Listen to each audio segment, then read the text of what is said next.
Test 2. You will hear a number of different recordings and you will have to answer questions on what you hear. There will be time for you to read the instructions and questions, and you will have a chance to check your work. All the recordings will be played once only. The test is in 4 sections. At the end of the test, you will be given 10 minutes to transfer your answers to an answer sheet. Now turn to Section 1.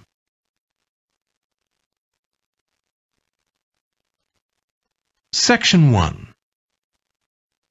You will hear a woman talking to a doctor at a clinic about a medical problem. First, you have some time to look at questions 1 to 4.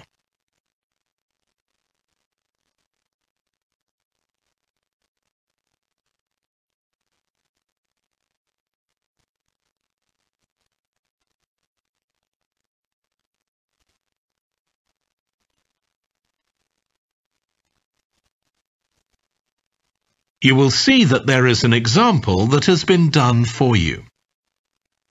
On this occasion only, the conversation relating to this will be played first. Hi, come and take a seat. Thank you. My name's Carl Rogers and I'm one of the doctors here at the Total Health Clinic. So I understand this is your first visit to the clinic? Yes, it is. Okay, well I hope you'll be very happy with the service you receive here. So if it's all right with you, I'll take a few details to help me give you the best possible service. Sure. So can I check first of all that we have the correct personal details for you? So your full name is Julie Ann Garcia. That's correct. The woman's name is Julie Ann Garcia. So Garcia has been written in the space. Now we shall begin. You should answer the questions as you listen because you will not hear the recording a second time. Listen carefully and answer questions 1 to 4. Hi, come and take a seat. Thank you. My name's Carl Rogers and I'm one of the doctors here at the Total Health Clinic. So I understand this is your first visit to the clinic? Yes, it is. Okay, well I hope you'll be very happy with the service you receive here. So if it's all right with you, I'll take a few details to help me give you the best possible service. Sure. So can I check first of all that we have the correct personal details for you? So your full name is Julie Ann Garcia. That's correct. Perfect. And can I have a contact phone number? It's 219-442-9785. Okay, and then can I just check that we have the correct date of birth? October 10th, 1992. Oh, I actually have 1991. I'll just correct that now. Right, so that's all good. Now I just need a few more personal details. Do you have an occupation, either full-time or part-time? Yes, I work full-time in Esterhazy's, you know, the restaurant chain. I started off as a waitress there a few years ago, and I'm a manager now. Oh, I know them. Yeah, they're down on 114th Street, aren't they? That's right.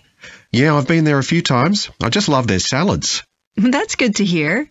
Right, so one more thing I need to know before we talk about why you're here, Julie, and that's the name of your insurance company. It's Cawley Life Insurance. That's Cawley. Excellent. Thank you so much.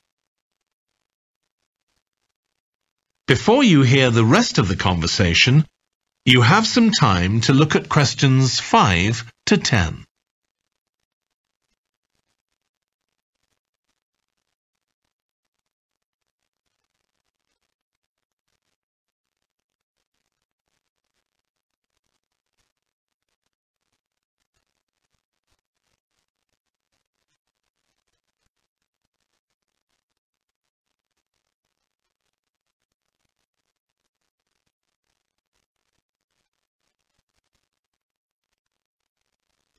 Now listen and answer questions 5 to 10.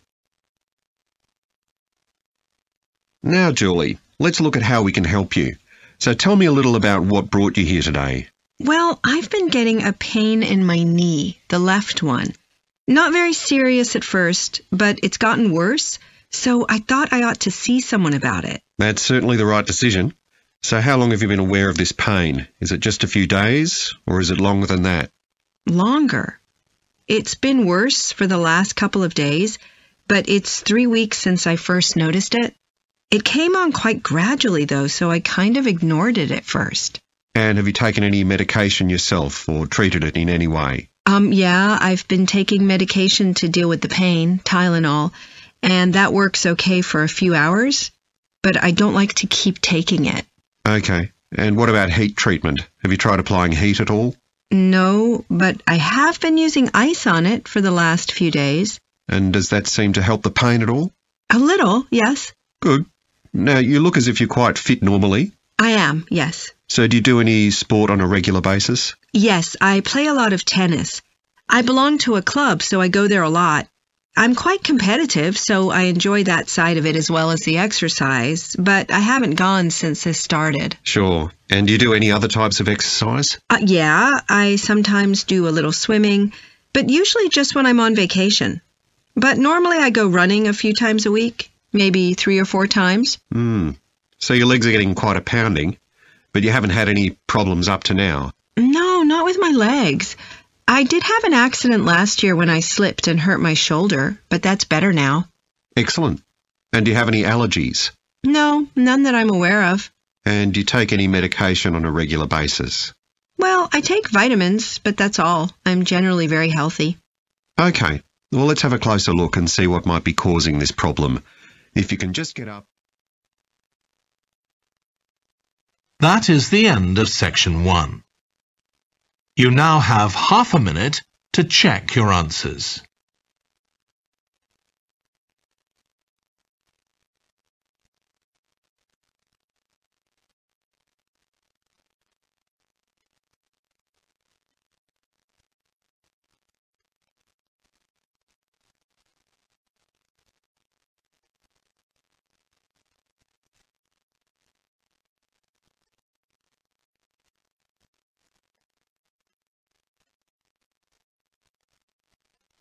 Now turn to section 2.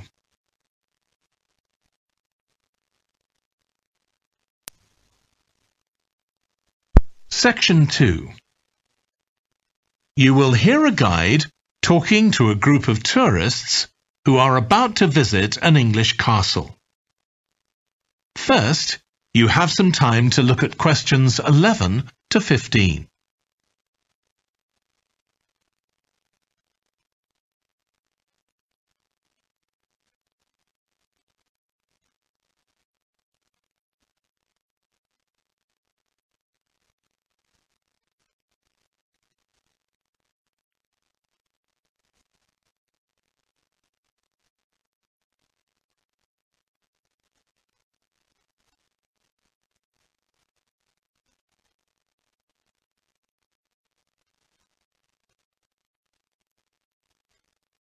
Now listen carefully and answer questions 11 to 15. We'll be arriving at Branley Castle in about 5 minutes. But before we get there, I'll give you a little information about the castle and what our visit will include. So, in fact, there's been a castle on this site for over 1100 years. The first building was a fort constructed in 914 AD for defence against Danish invaders by King Alfred the Great's daughter, who ruled England at the time. In the following century, after the Normans conquered England, the land was given to a nobleman called Richard de Vere, and he built a castle there that stayed in the de Vere family for over 400 years. However, when Queen Elizabeth I announced that she was going to visit the castle in 1576, it was beginning to look a bit run down. And it was decided that rather than repair the guest rooms, they'd make a new house for her, out of wood, next to the main hall. She stayed there for 4 nights, and apparently it was very luxurious. But, unfortunately, it was destroyed a few years later by fire. In the 17th century, the castle belonged to the wealthy Fennis family, who enlarged it and made it more comfortable. However, by 1982, the Fennis family could no longer afford to maintain the castle, even though they received government support, and they put it on the market. It was eventually taken over by a company who owned a number of amusement parks. But when we get there, I think you'll see that they've managed to retain the original atmosphere of the castle. When you go inside, you'll find that in the staterooms, there are lifelike moving wax models dressed in costumes of different periods in the past, which even carry on conversations together. As well as that, in every room, there are booklets giving information about what the room was used for and the history of the objects and furniture it contains. The castle park's quite extensive.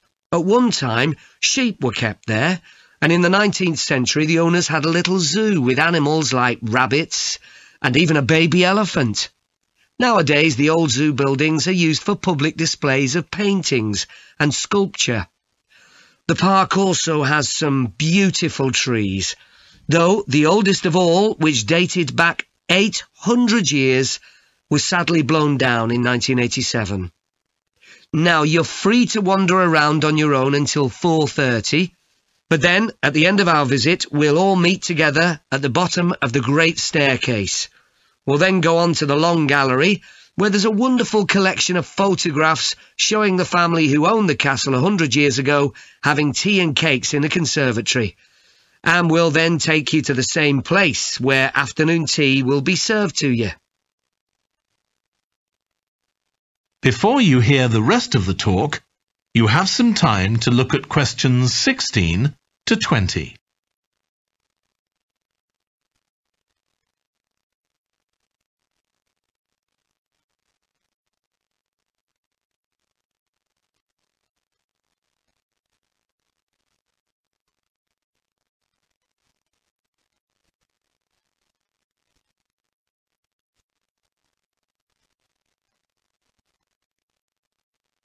Now listen and answer questions 16 to 20.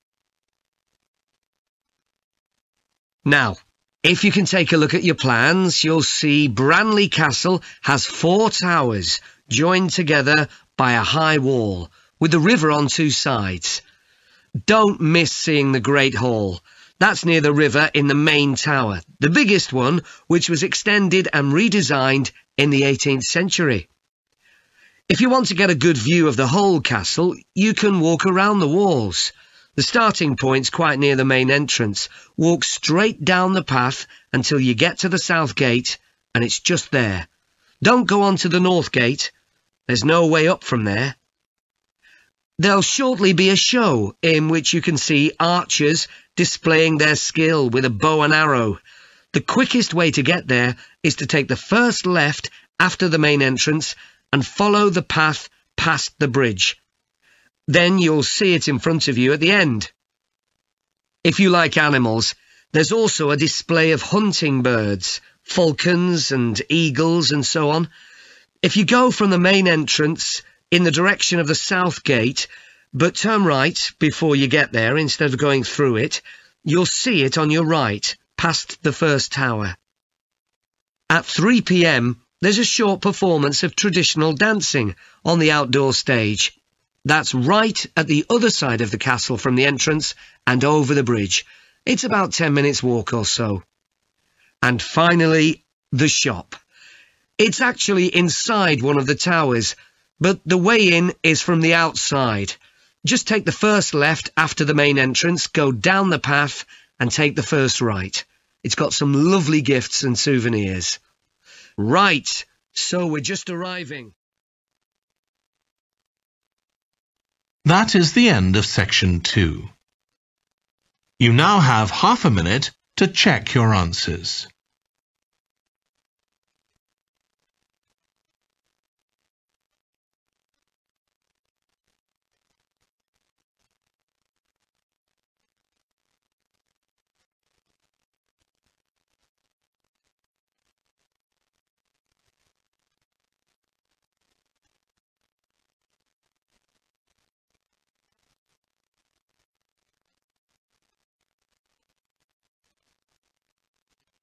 Now turn to Section 3.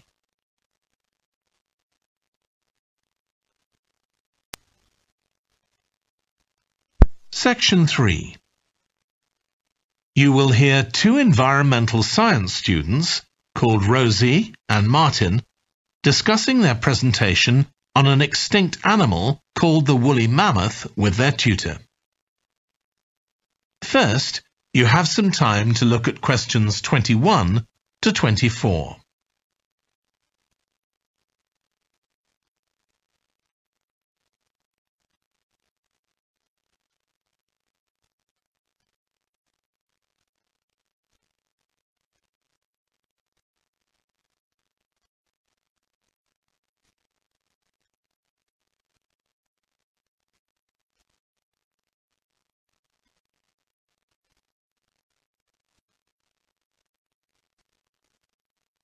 Now listen carefully and answer questions 21 to 24.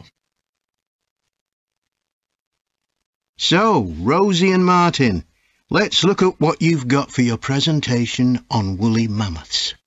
OK, we've got a short outline here. Thanks.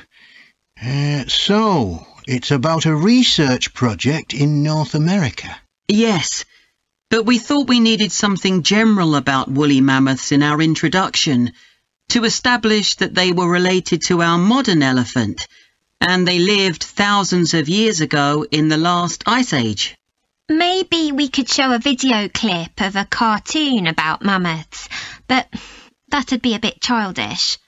Or we could have a diagram. It could be a timeline to show when they lived, with illustrations. Or we could just show a drawing of them walking in the ice.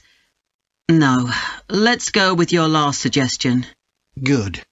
Then you're describing the discovery of the mammoth tooth on St. Paul's Island in Alaska and why it was significant. Yes, the tooth was found by a man called Russell Graham. He picked it up from under a rock in a cave. He knew it was special. For a start, it was in really good condition, as if it had been just extracted from the animal's jawbone. Anyway, they found it was 6,500 years old. So why was that significant? Well, the mammoth bones previously found on the North American mainland were much less recent than that, so this was really amazing. Then we're making an animated diagram to show the geography of the area in prehistoric times. So, originally, St. Paul's Island wasn't an island. It was connected to the mainland, and mammoths and other animals, like bears, were able to roam around the whole area. Then the climate warmed up and the sea level began to rise, and the island got cut off from the mainland. So those mammoths on the island couldn't escape. They had to stay on the island. And in fact, the species survived there for thousands of years after they'd become extinct on the mainland. So why do you think they died out on the mainland? No one's sure. Anyway, next we'll explain how Graham and his team identified the date when the mammoths became extinct on the island. They concluded that the extinction happened 5,600 years ago, which is a very precise time for a prehistoric extinction. It's based on samples they took from mud at the bottom of a lake on the island. They analysed it to find out what had fallen in over time. Bits of plants, volcanic ash, and even DNA from the mammoths themselves. It's standard procedure, but it took nearly 2 years to do. Before you hear the rest of the discussion, you have some time to look at questions 25 to 30.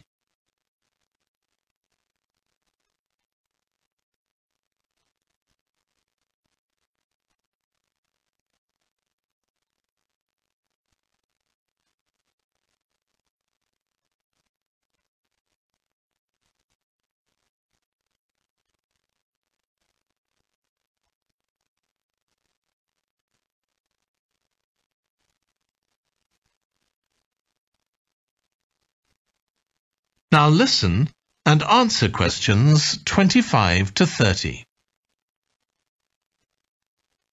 So why don't you quickly go through the main sections of your presentation and discuss what actions needed for each part? OK. So for the introduction, we're using a visual. So once we've prepared that, we're done. I'm not sure.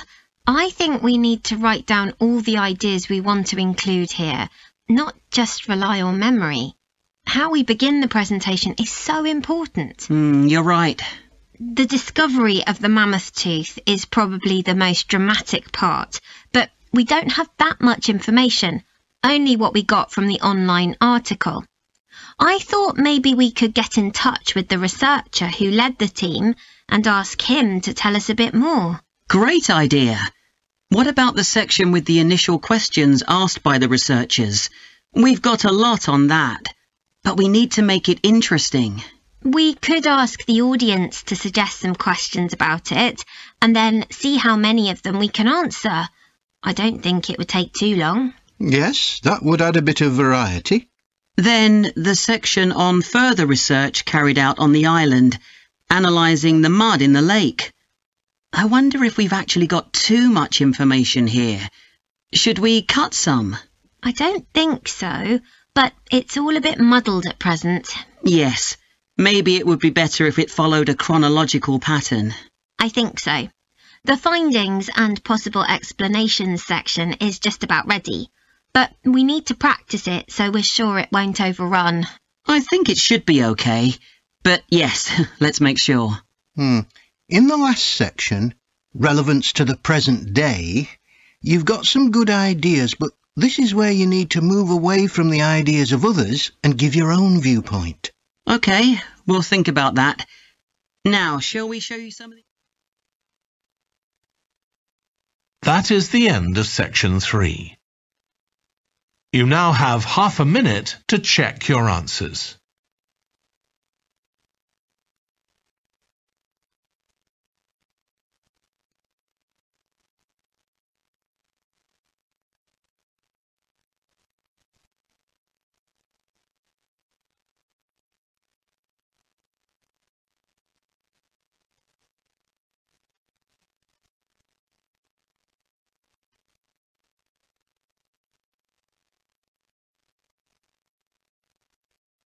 Now turn to section 4.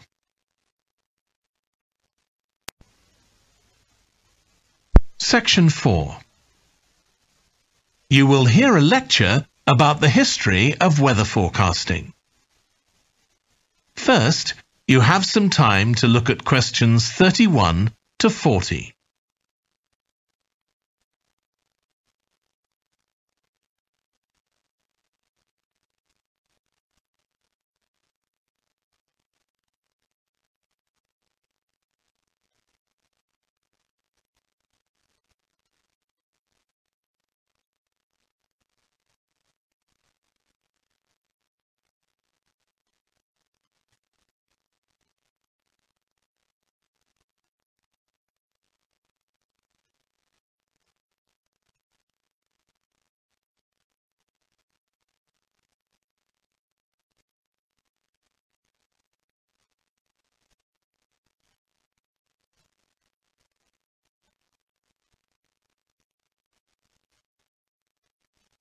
Now listen carefully and answer questions 31 to 40. In this series of lectures about the history of weather forecasting, I'll start by examining its early history. That'll be the subject of today's talk. OK, so we'll start by going back thousands of years. Most ancient cultures had weather gods, and weather catastrophes, such as floods, played an important role in many creation myths. Generally, weather was attributed to the whims of the gods, as the wide range of weather gods in various cultures shows. For instance, there's the Egyptian sun god Ra, and Thor, the Norse god of thunder and lightning.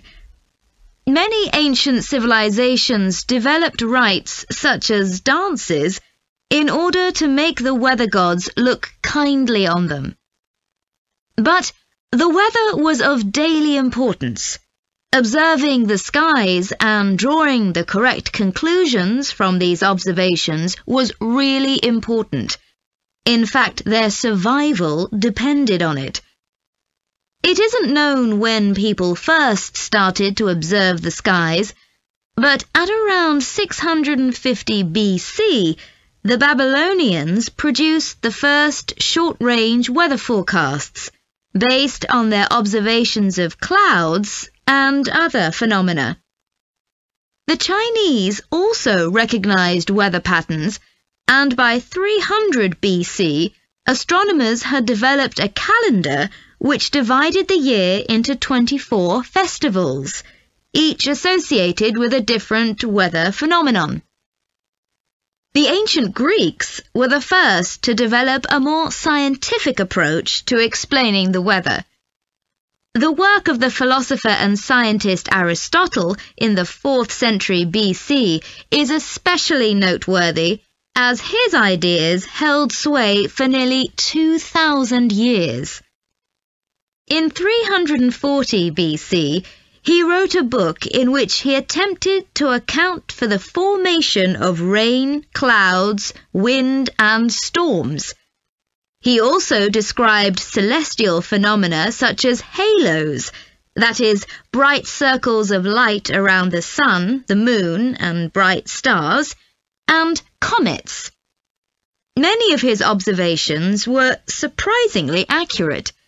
For example, he believed that heat could cause water to evaporate, but he also jumped to quite a few wrong conclusions, such as that winds are breathed out by the earth. Errors like this were rectified from the Renaissance onwards.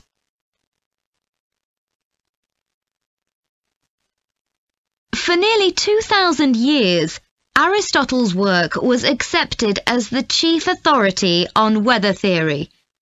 Alongside this, though, in the Middle Ages, weather observations were passed on in the form of proverbs, such as red sky at night, shepherd's delight, red sky in the morning, shepherd's warning. Many of these are based on very good observations and are accurate, as contemporary meteorologists have discovered. For centuries, any attempt to forecast the weather could only be based on personal observations.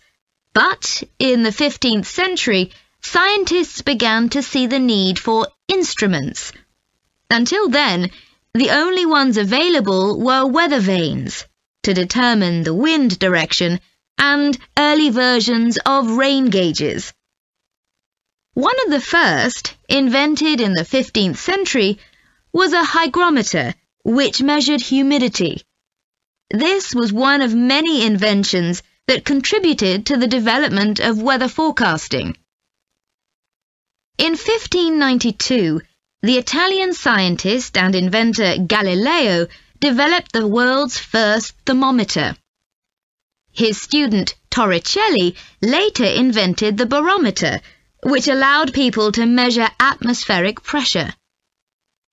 In 1648, the French philosopher Pascal proved that pressure decreases with altitude. This discovery was verified by English astronomer Halley in 1686, and Halley was also the first person to map trade winds. This increasing ability to measure factors related to weather helped scientists to understand the atmosphere and its processes better, and they started collecting weather observation data systematically. In the 18th century, the scientist and politician Benjamin Franklin carried out work on electricity and lightning in particular, but he was also very interested in weather and studied it throughout most of his life. It was Franklin who discovered that storms generally travel from west to east. In addition to new meteorological instruments, other developments contributed to our understanding of the atmosphere. People in different locations began to keep records, and in the mid-19th century, The invention of the telegraph made it possible for these records to be collated. This led, by the end of the 19th century, to the first weather services. It was not until the early 20th century that mathematics and physics became part of meteorology, and we'll continue from that point next week. That is the end of section 4. You now have half a minute to check your answers.